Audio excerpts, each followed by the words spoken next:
Assalamualaikum warahmatullahi wabarakatuh. Nama saya Aspar Gelolo, atlet panjat tebing Indonesia. Saya pertama kali mengenal panjat tebing itu di salah satu organisasi pencinta alam di Sulawesi Tengah. Di situ kita sebagai mahasiswa baru diperkenalkan beberapa divisi di Mapala, ada panjat tebing, susur gua, dan jelajah rimba mendaki gunung. Di situ saya lebih memilih panjat tebing karena suka ketinggian.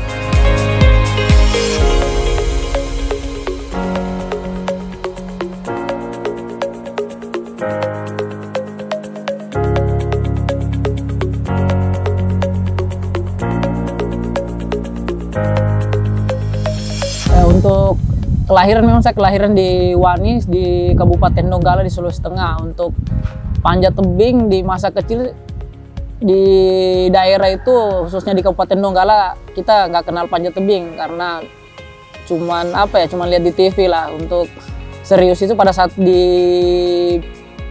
kampus, karena kita dikenalkan dari organisasi, kenalnya pada saat di kuliah aja. Untuk menekuni panjat tebing sebenarnya pada tahun 2009, karena pada saat itu ada Pekan Olahraga Mahasiswa Nasional di Palembang.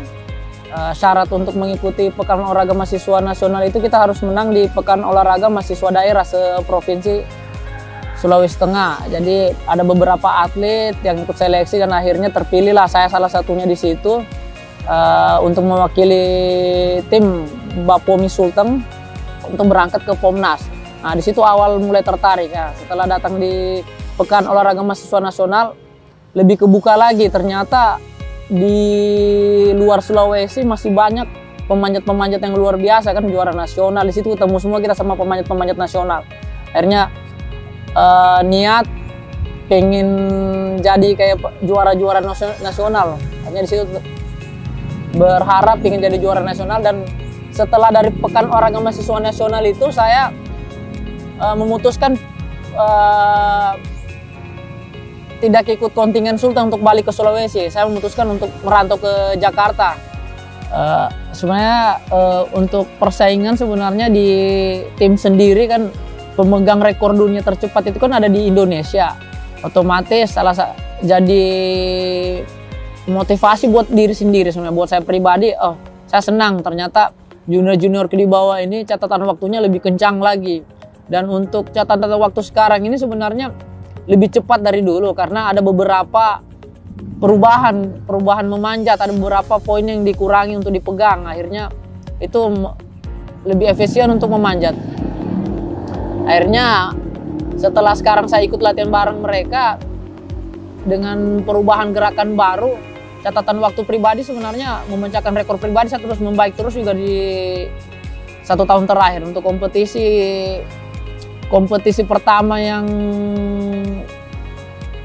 jadi motivasi diri untuk bangkit lagi itu sebenarnya di Jambi. Ada kejuaraan nasional Jambi, saya peringkat 3, dan yang kedua itu di kejuaraan dunia di Chamonix, Prancis. Nah, itu titik balik itu, dan akhirnya ditutup dengan di Jakarta juara dunia.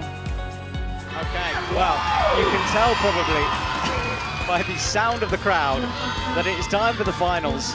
And not only that, we have 2 Indonesian athletes in the finals together. Kemal Katabin versus Aspar Aspar.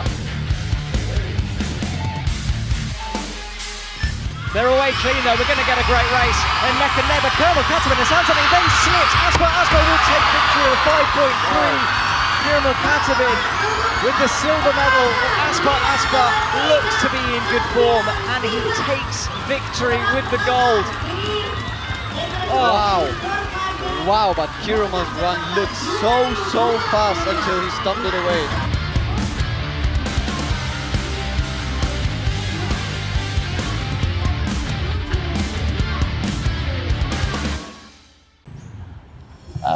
Sebenarnya kok yang buat kompetisi terakhir di Indonesia itu spesial itu karena kita jadi tuan rumah didukung sama penonton yang datang dari luar Jakarta, luar Jawa semua, ada datang semua untuk mendukung atlet-atlet. Terus untuk tuntutan juga satu kan tuan rumah ini, kita selalu juara dunia di negara orang. Jadi kenapa sampai bentuk emosionalnya keluar sekali sambil teriak saya di situ, karena itu kita targetnya di tim itu harus juara dunia satu di situ waktu itu. Juara dunia wajib buat semua 6 orang atlet putra dan putri, wajib juara dunia, mengunci juara dunia. Yang kedua juara umum secara keseluruhan seri. Yang ketiga pingin memecahkan rekor dunia waktu itu juga, sama juara umum negara. 3 ini bisa kita capai. Cuman satu kan pemecahan rekor dunia, pingin menjadi atlet pertama memanjat di bawah 5 detik waktu targetnya pelatih juga. Untuk di juara dunia akhirnya kita berhasil kan buat tim putra dapat medali emas ya, luar biasa sekali. Karena juara di negara sendiri bisa memberikan yang terbaik kan, itu luar biasa pokoknya buat pribadi sebenarnya. Ya, sekarang ini di timnas kan ada tim junior lagi dibentuk semuanya, tim junior buat Olimpiade Paris. Olimpiade Paris ini kita bersaing berharap bisa masuk di klaster 2 atau klaster 3. Karena pelatih juga sudah menyusun program latihan untuk jangka panjang ke Olimpiade Los Angeles 2028. Target medali di situ untuk nomor lead boulder.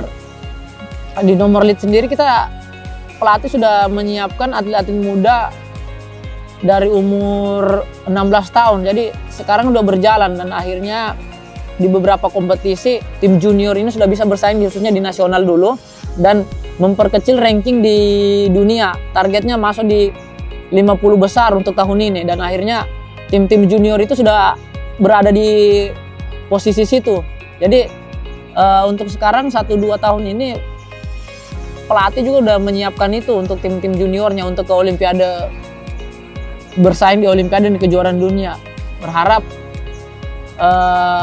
kedepannya mereka bisa juga bersaing di level dunia juga, karena sudah jalan juga, bukan cuma di speed, di lead boulder juga lagi ditangani juga.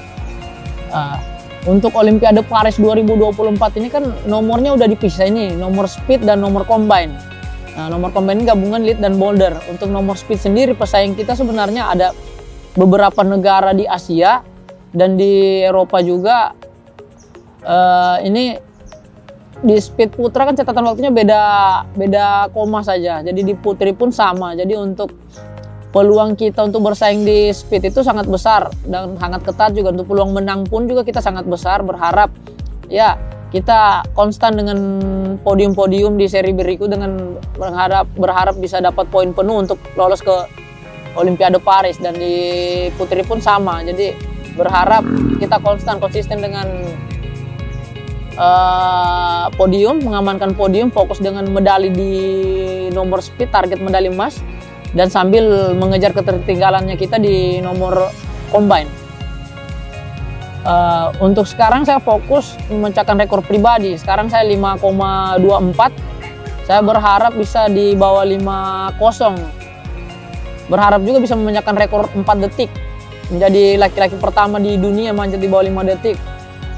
Yang pasti satu prestasi yang belum saya dapat kan Olimpiade. Itu impian semua atlet di dunia, ingin berlaga di Olimpiade, prestasi tertinggi atlet. Saya berharap juga bisa menjadi atlet yang bisa menyumbangkan medali emas di Olimpiade. Jadi sejarah lah buat tim panjat tebing Indonesia. Ya, untuk usia atlet sebenarnya nggak ada batasan selama dia masih bisa bersaing. Contoh yang saya alami sekarang ini ya, di umur 34 saya bisa bersaing di senior di kejuaraan dunia dan saya bisa mendapat medali emas. Saya pikir yang penting atlet itu bisa menjaga pola hidupnya lah, latihan, disiplin. Saya pikir bisa bersaing sampai di umur 38. Nanti di Olimpiade mungkin saya 37. Saya bisa bersaing, berharap bisa bersaing di situ karena selama ini saya bisa jaga pola istirahat, latihan masih terjaga. Untuk umur saya pikir buat atlet juara dunia kemarin mungkin saya yang paling tertua di panjat tebing. Di 34 bisa jadi juara dunia kemarin di Indonesia. Terbukti kan karena bisa jaga pola latihan dan pola istirahat itu. Saya berharap di Olimpiade Paris ini pensiun. Kejuaraan terakhir ditutup dengan manis di Paris, berharap bisa mewakili Indonesia di Olimpiade, dapat medali emas di Olimpiade. Pensiun di situ.